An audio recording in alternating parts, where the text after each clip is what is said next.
Hello, welcome to Board with Paint. Today we'll be painting Cirilla Fiona Ellen Rhiannon from The Witcher Old World. I'll be referring to her simply as Ciri for the rest of the video. I already have the model primed and prepped, so let's get started. One of the first things you notice about Ciri is that she wears excessive eyeliner, so we'll start there with some black around the eyes. And while we wait for that to dry, we'll paint her pants and her gloves with Rhinox Hide from Citadel.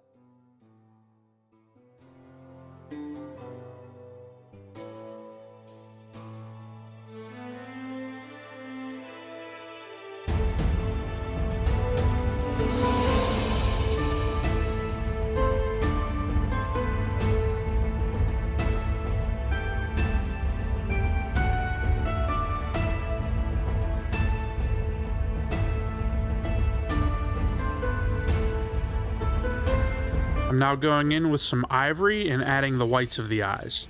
We want to leave a little bit of black around the outside.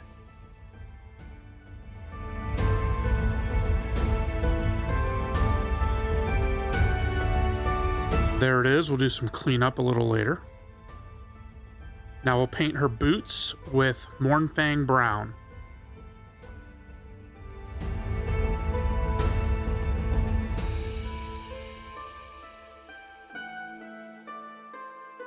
I'm also using this for the leather corset thing she's wearing. I'm not really sure what to call it, but it covers the lower half of her torso. To provide contrast to the different types of leather, we're using a lot of different types of brown on this model.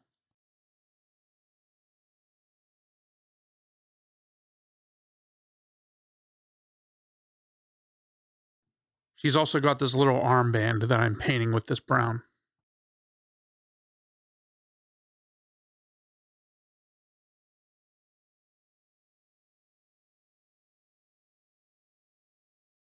Returning now to the eyes, I'm using black to cut in the whites that we painted in the last step.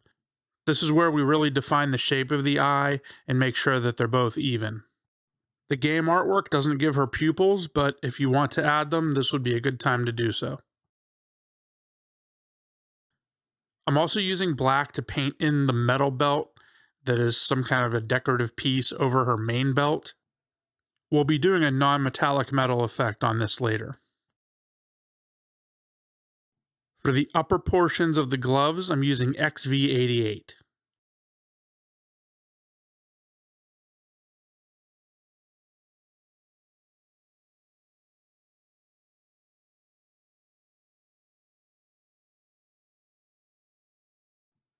For her leather belt, I'm using Eshin Grey.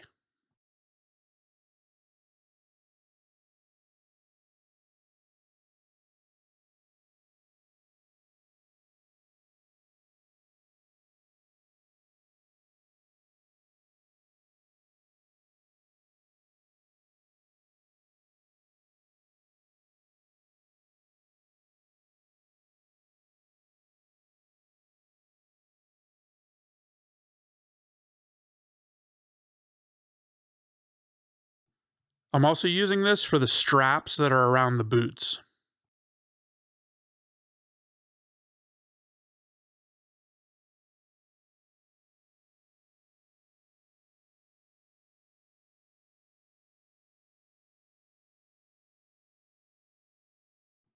Next, we'll use Vallejo Model Color Brown Rose to lay a base coat on her skin. This is just going to be her face and her neck. That's the only parts that are exposed. And just as we use the black to shape the whites of the eye, we'll now use this to shape the black around the outside of the eye. So this is where we'll thin out those lines and make the eyeshadow look less like it's running all over the place.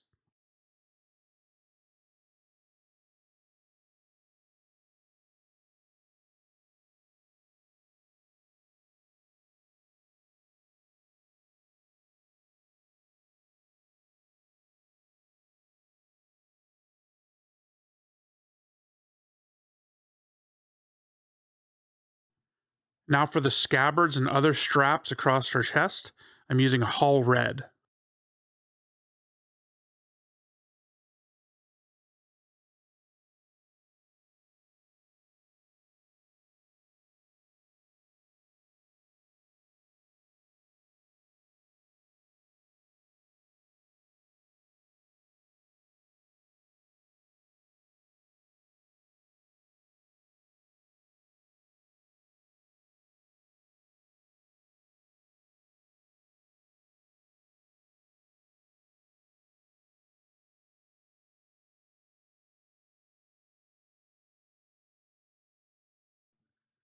Next, I'm using Vallejo Model Color Silver Gray to lay a base coat down on her shirt.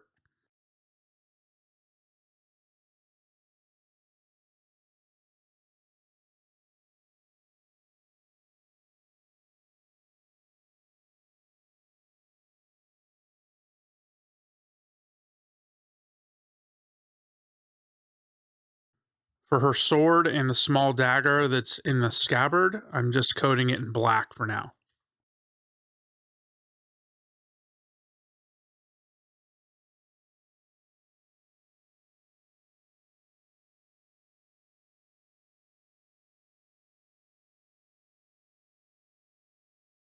We'll also hit anything else that's going to be metal with black. So that'll be the ends of the scabbard and a couple places on her belt.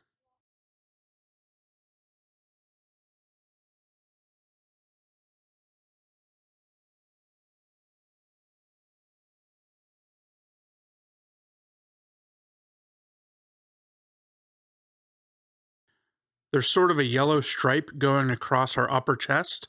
I'm using ice yellow to lay this down. This isn't much different from the base coat, but it kind of blends into the game artwork as well. And finally, her hair is getting a base coat of cold gray from Vallejo Game Color.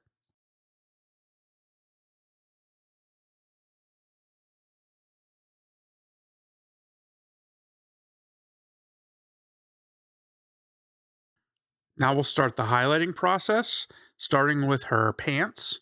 And I'm mixing some XV88 in with the Rhinox Hide to get a lighter tone, and applying this on all the upper areas and raised areas.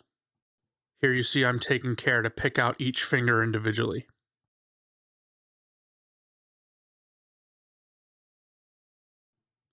Her left leg that's sticking out here is going to receive most of the highlight, especially as we get closer to the knee.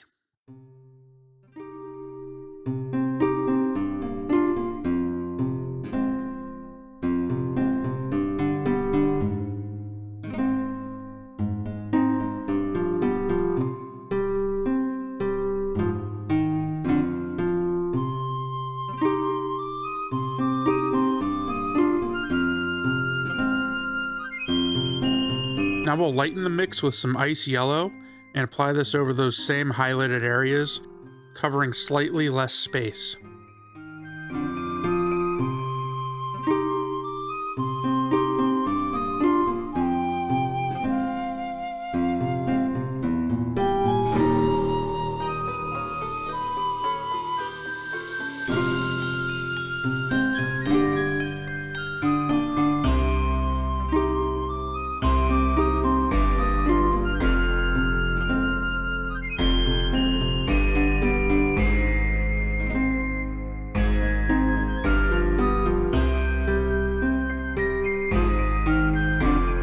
Repeat this process for the boots and the corset by mixing Mournfang Brown and Ice Yellow.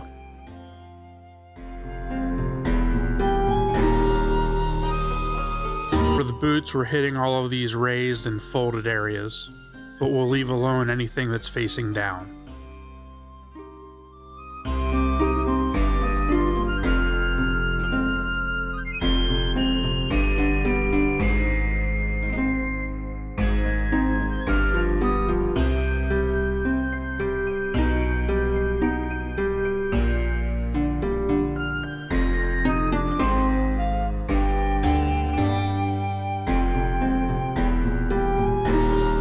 On the corset, I'm just trying to pick out some of those details that are sculpted in, and also lining the edges a little bit.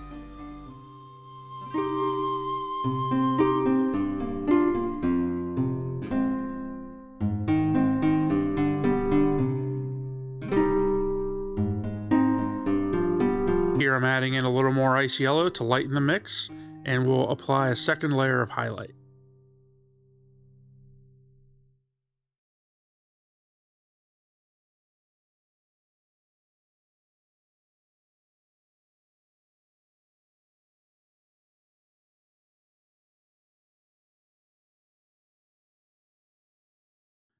Now we'll return to the pants, and to boost the shadows and bring everything together, we'll mix some Rhinox Hide with some glaze medium to get it very thin and to extend the drying time.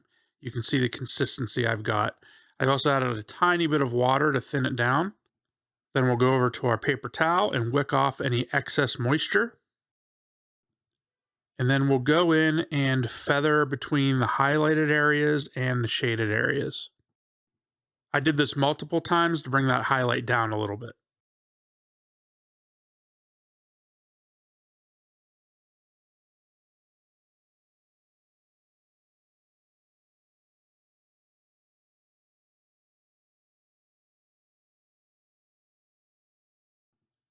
Next, we'll highlight the straps on the boots and her leather belt by mixing some Eshin Grey and some Silver Grey.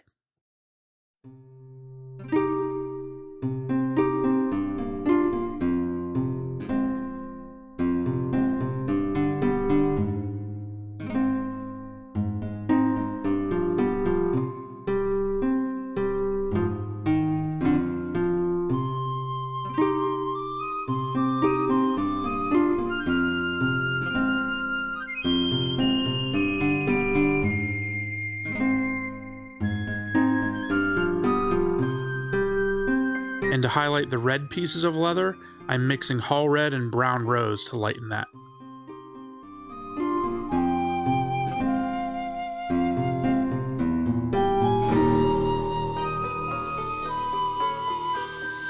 Again, we're hitting all of the upward facing areas with this and picking out those ridges on the scabbard.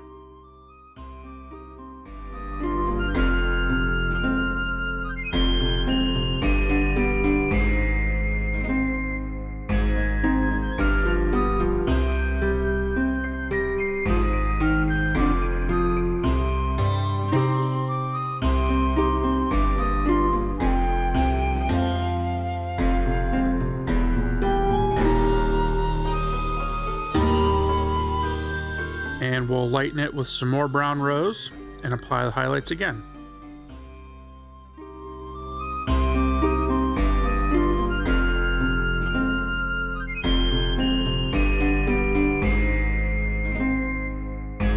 For the last part of leather highlighting, we'll mix some ice yellow in with the XV88 and apply this on the upper portions of the gloves.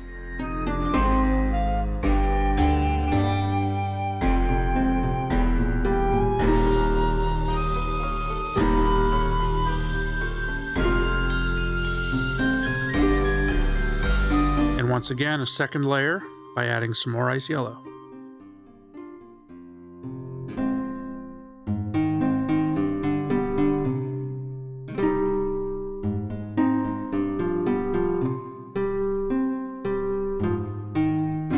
Now we'll do some work on her hair.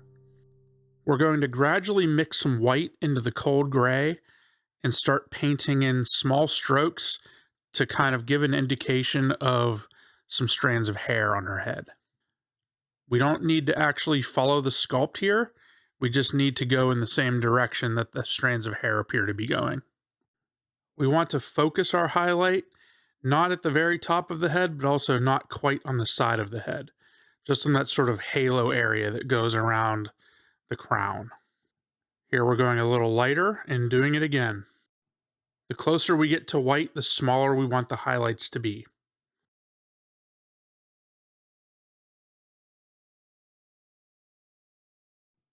You can do this as long as you like, but the general rule of thumb is the more layers you add, the more realistic the hair will look.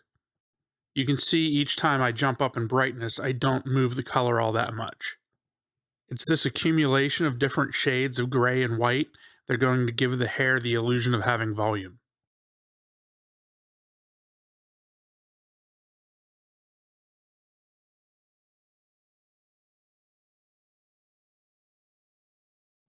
We're getting pretty close to pure white at this point.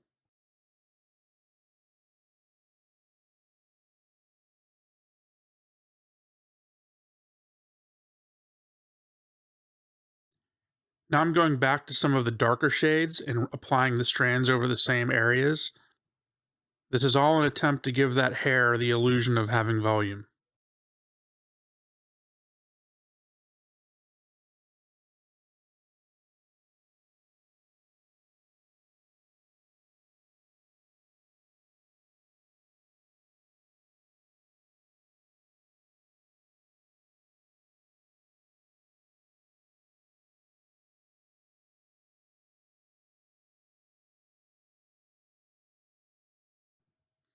And I'm jumping around a bit here. I'm going back up to near white and applying the highlights over smaller areas.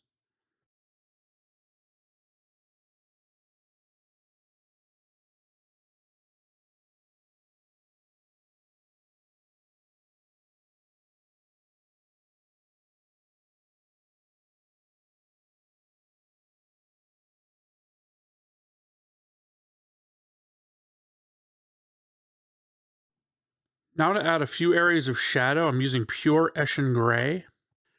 This is going into some of the lower parts of the hair and outlining some of the larger sculpted areas.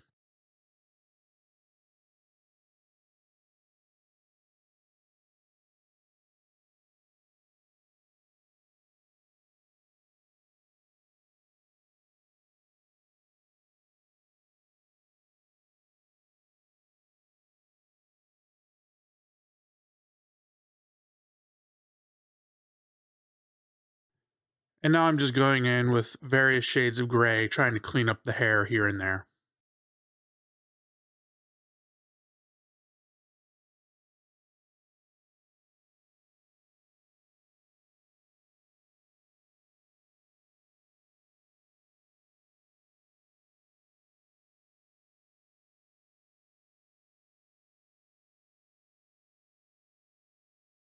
And here's where I called it good. Now we'll apply some Agrax Earthshade wash over all of the brown leather areas. This will not only darken in the recesses, but also bring together some of the highlighted layers.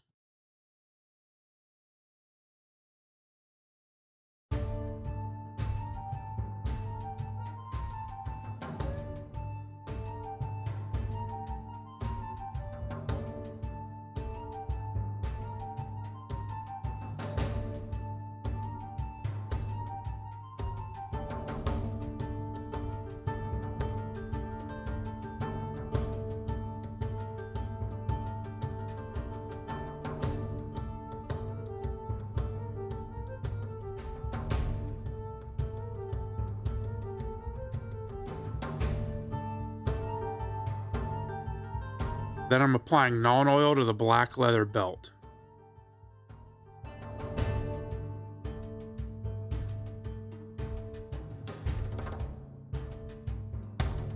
Now we'll highlight the shirt by mixing some ivory with silver gray.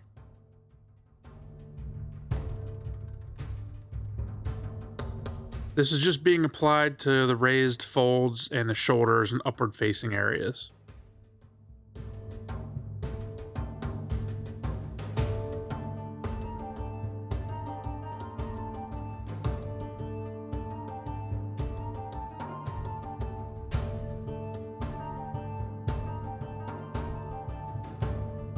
Now we'll move on to highlighting Ciri's skin, and for this I'm mixing Flayed One Flesh with the base color of Brown Rose. We'll be using my usual method of highlighting faces here, where I focus the highlights on areas that would receive sunburn. So this is the forehead, the nose, the cheekbones, and the chin.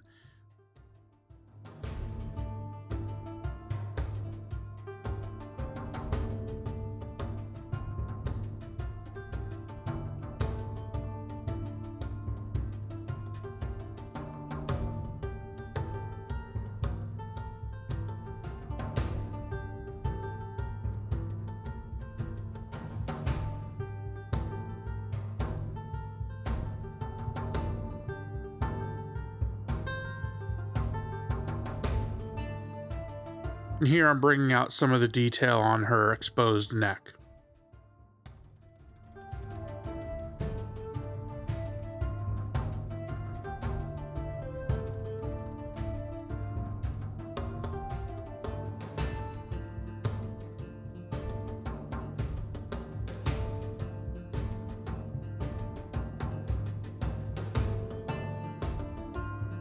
We'll do a few layers here, continuing to add more of the Flayed One Flesh.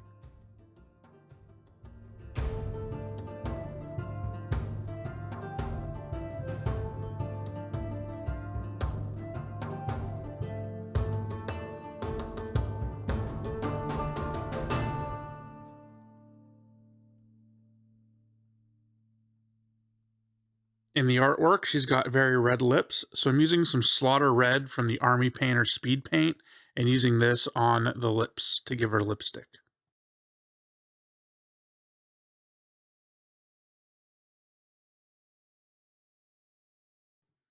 And there's the completed face. I almost forgot we should highlight that yellow stripe that goes across her chest. For this, I'm just mixing some ivory with the ice yellow to mix a highlight color.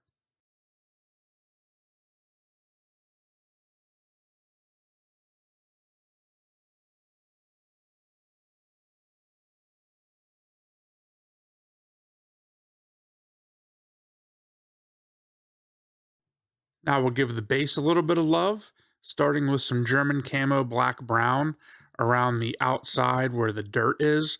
I'm staying off of the big rocks though.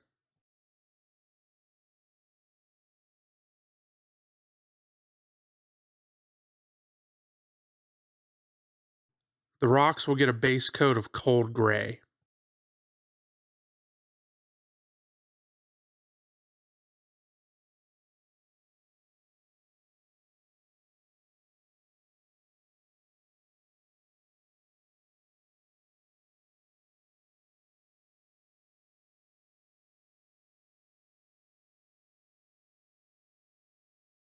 While that dries, I decided to add a little more contrast, literally, to the shirt with Apothecary White contrast paint. I'm using this just in the recesses and shadows, though.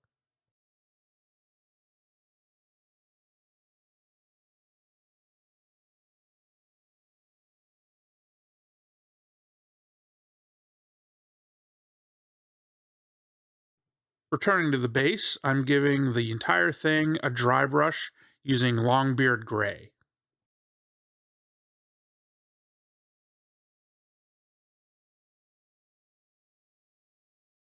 And then I'm getting out the silver gray and using this to sort of edge highlight those rocks. I'm also drawing in some random detail and some various highlights on the rocks just to provide them with a little more variety.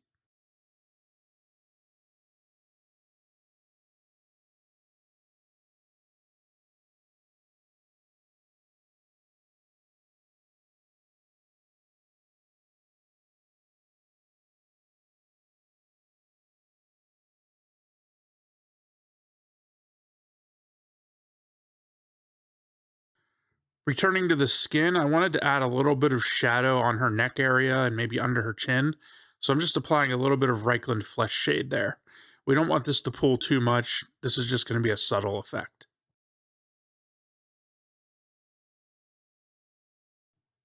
I'm picking each of the metal studs out with some white on the pants. Some of these got a little bit too large, so I had to go back in and fix them, but you get the idea.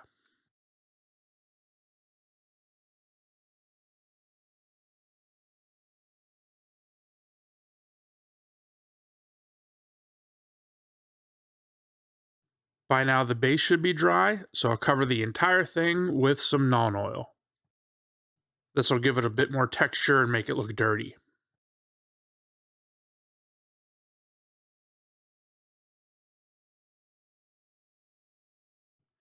I also decided to put some dots of Purity White in where the blue gems would go on the metal belt thing that's around her waist.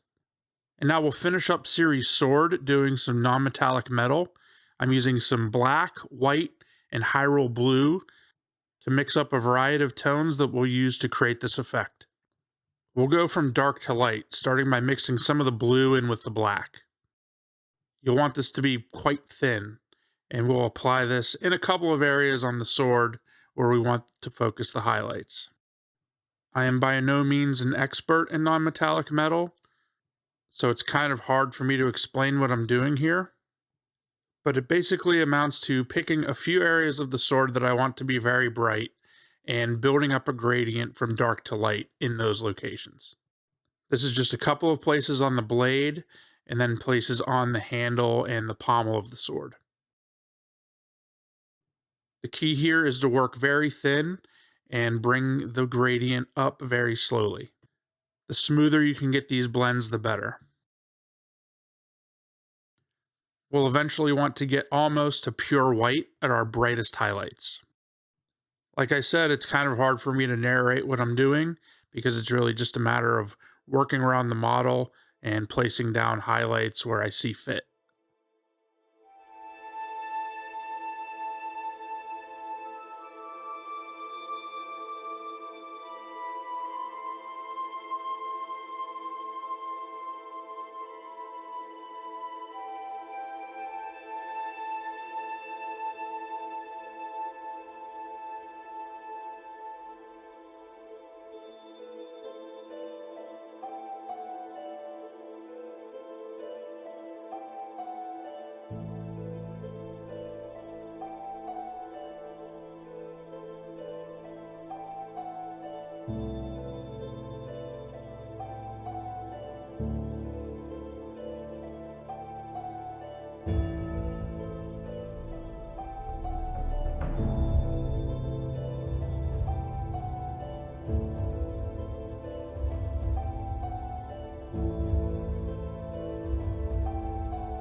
As we get closer and closer to white, we'll want to start applying edge highlights to the blade of the sword and other parts of the weapon, including the ridge that goes up the middle of the blade.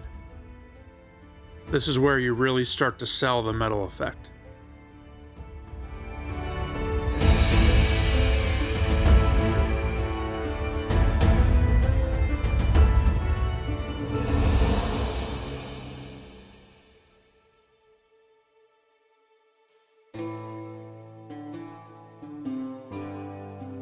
I'm just continuing to work it over and over, going back and forth between dark and light until it looks like metal. We'll also want to make sure we hit some of the other metal bits we put on Ciri. This would be the ends of the scabbard and the areas of the belt that are in metal. These don't need nearly as much attention because it's a very small area, so just a couple of bright highlights going down into darkness should be fine.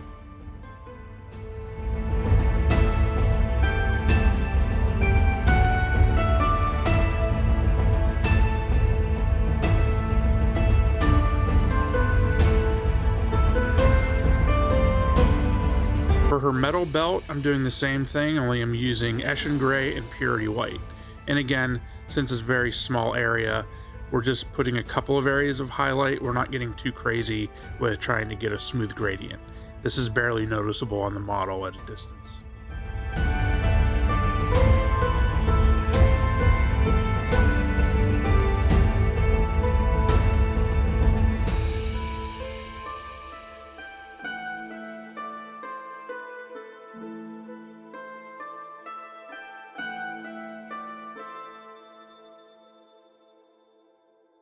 While all of our metal dries, we'll paint the rim of the base with Abaddon Black.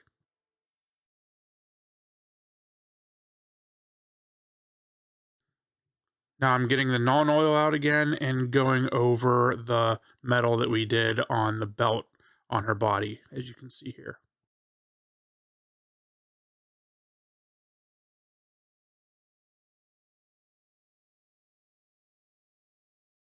Then I started going through and adding some dark lines just where I thought we needed a little more separation and contrast between different materials.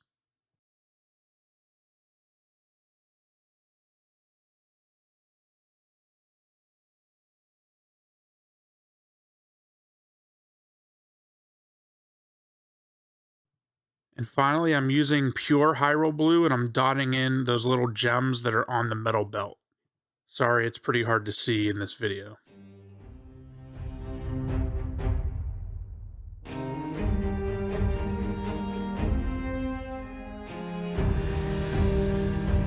And that wraps it up for Ciri. Thank you all for watching. We're getting really close to 1,000 subscribers now, which is really impressive and humbling to me. So if you could subscribe if you liked the video, I would very much appreciate it. If you're interested in seeing more stuff from me, you can check me out on Instagram, Twitter, and Facebook, where I'll sometimes post works in progress. In the meantime, I wish you all happy painting.